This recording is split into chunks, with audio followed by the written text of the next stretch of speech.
بسم اللہ الرحمن الرحیم۔ السلام علیکم ورحمۃ اللہ وبرکاتہ۔ آن لائن ٹیچر کی جانب سے خوش آمدید۔ کون نہیں جانتا کہ موت کے بعد انسان کا جسم کچھ عرصہ مٹی کے ساتھ مٹی ہو جاتا ہے اور سوائے ہڈیوں کے کچھ باقی نہیں رہتا، مگر یہ حقیقت ہے کہ برگزیدہ ہستیوں کے مبارک جسم دنیا سے رخصتی کے بعد بھی ہمیشہ تازہ پھولوں کی طرح تر و تازہ اور مہکتے رہتے ہیں۔ اگرچہ بہت سے لوگ ان باتوں پر یقین نہیں رکھتے، لیکن 1932 میں قدرت نے اس کا کھلا ثبوت ہزاروں انسانوں کی آنکھوں کے سامنے عیاں کر دیا۔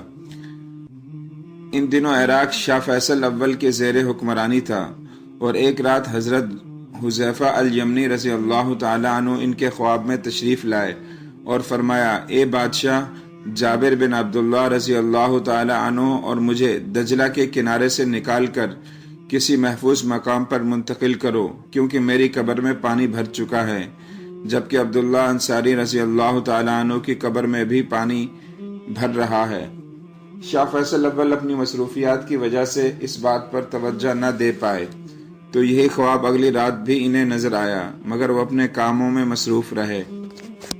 تیسری رات حضرت حذیفہ رضی اللہ تعالیٰ عنہ عراق کے مفتی اعظم کے خواب میں تشریف لائے اور فرمایا: میں بادشاہ کو 2 راتوں سے ہماری منتقلی کا کہہ رہا ہوں، مگر وہ توجہ نہیں دے رہے۔ آپ ان پر زور دیجئے کہ وہ ہمارے قبور منتقل کرنے کے انتظامات کریں۔ اس کے بعد مفتی اعظم، وزیر اعظم شاہ فیصل اول کے درمیان ملاقات میں طے پایا کہ مفتی صاحب اور وزرائے اعظم پریس کو بیان جاری کریں گے تاکہ عوام کو اس کے متعلق خبر ہو جائے۔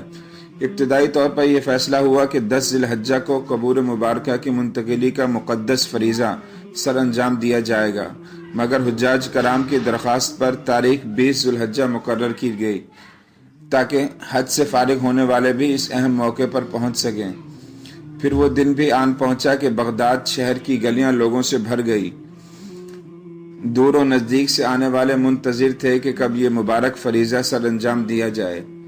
بعد از نماز ظہر ہزاروں لوگوں کی موجودگی میں دونوں صحابہ کرام رضی اللہ تعالی عنہ کی قبور مبارک کو کھولا گیا تو واقعی ان میں پانی بھر چکا تھا، لیکن ہر دیکھنے والے نے دیکھا کہ ان مقدس ہستیوں کے مبارک جسم ایسے تر و تازہ تھے جیسے ابھی چند لمحے پہلے سوئے ہوئے ہوں، اور فضا نہایت ہی خوشگوار خوشبو سے معطر تھی۔ اس موقع پر ہر آنکھ فرط جذبات سے اشکبار تھی اور دیکھنے والے حیرت سے دم بخود تھے۔ انہی دیکھنے والوں میں ایک جرمن فزیالوجسٹ بھی تھے جن کے سامنے یہ منظر تھا کہ 1300 سال سے بھی زائد عرصے قبل دفنائے گئے مبارک جسم زندہ انسانوں سے بھی زیادہ تر و تازہ نظر آ رہے تھے۔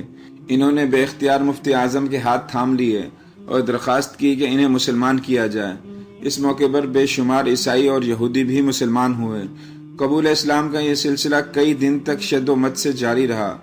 دجلہ کے کنارے سے دونوں صحابہ کرام رضی اللہ تعالی عنہ کی قبور کو حضرت سلمان فارسی رضی اللہ تعالی عنہ کے مزار کے قریب منتقل کر دیا گیا، جو اس وقت بغداد شہر سے 30 میل کے فاصلے پر واقع ہیں۔ سبحان اللہ۔